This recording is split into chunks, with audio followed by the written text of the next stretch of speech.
Welcome to our Urantia podcast, where we dive into the big questions about the universe, spirituality, and the evolution of human thought. In each episode, we explore topics that challenge our beliefs and expand our understanding of the cosmos. If you're ready to open your mind and discover new horizons, stay with us. Let's get started.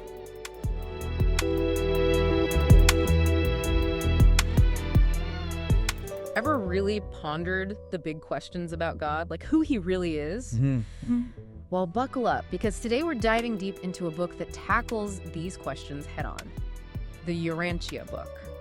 It's a fascinating one. It really is. It's not your typical spiritual text. I mean, it just appears in the early 20th century. Out of nowhere, really. Totally. Origins unknown.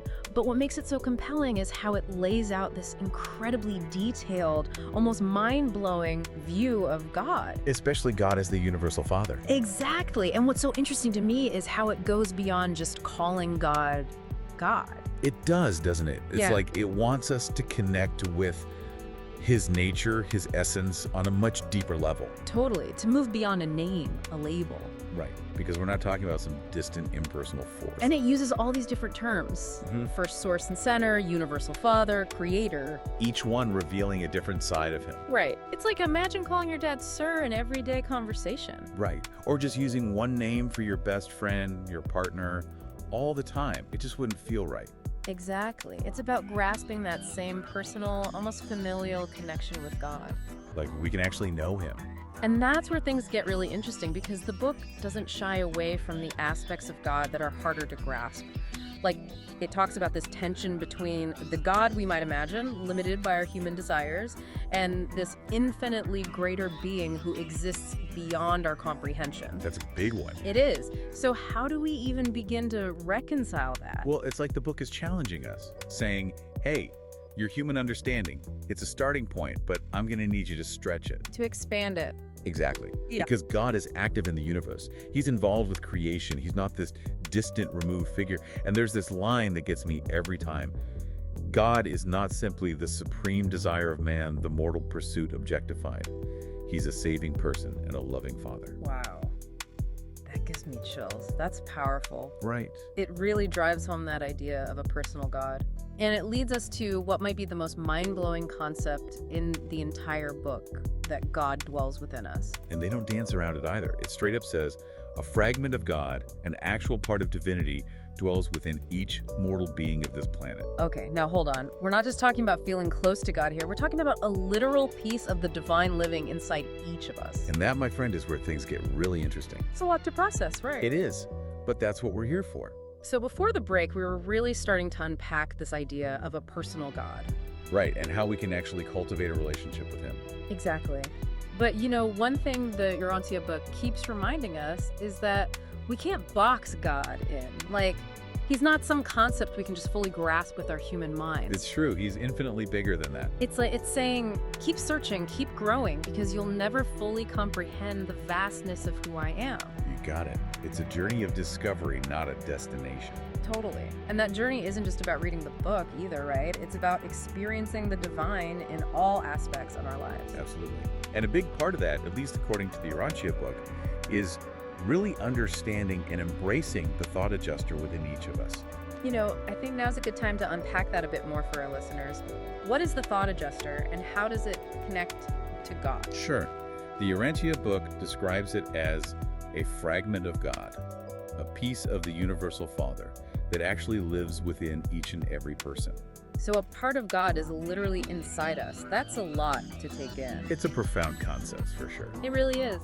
But then why doesn't everyone feel this connection? What about those times when we feel lost, alone, the opposite of divinely guided? That's where free will comes in. Okay, I'm listening. So the thought adjuster is always there, gently guiding us towards spiritual growth.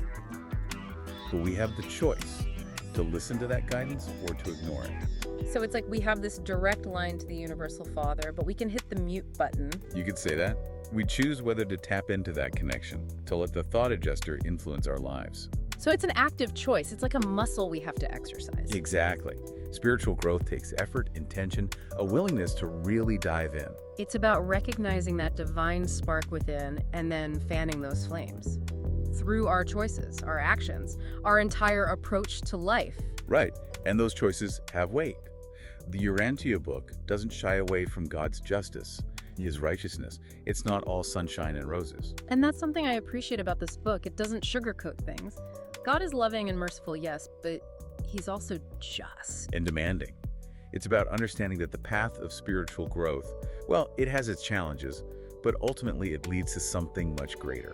It's like when a parent disciplines their child, right? It's not because they're angry, it's because they love their child and want them to grow. There you go.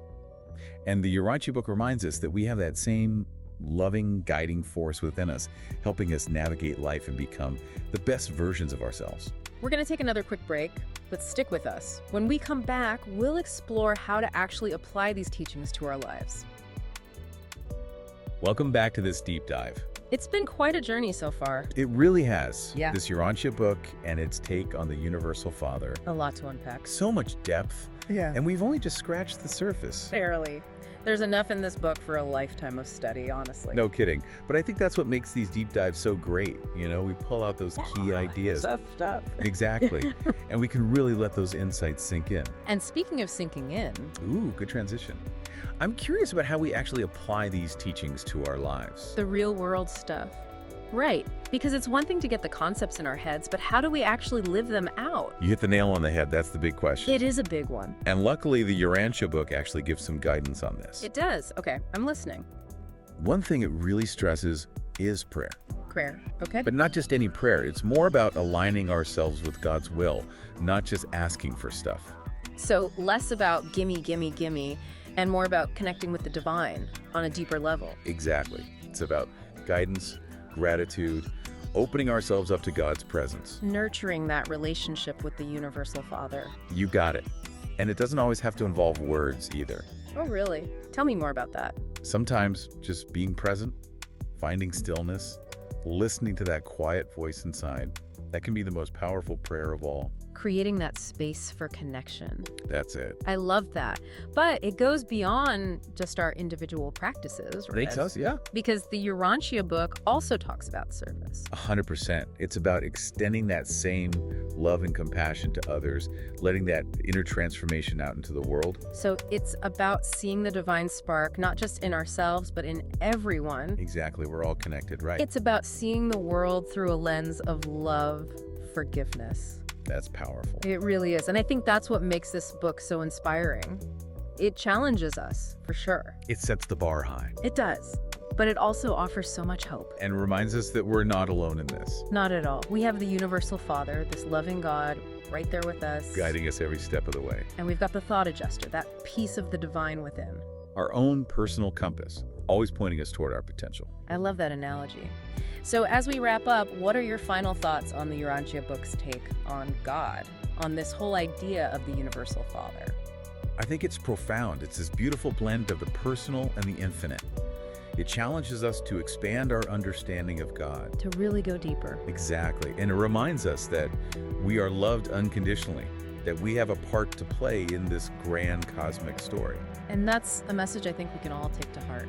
To our listeners, thanks for joining us on this incredible deep dive. We've barely scratched the surface, but hopefully this has sparked your curiosity, inspired you to explore this book for yourself. And to connect with that divine spark within each of you.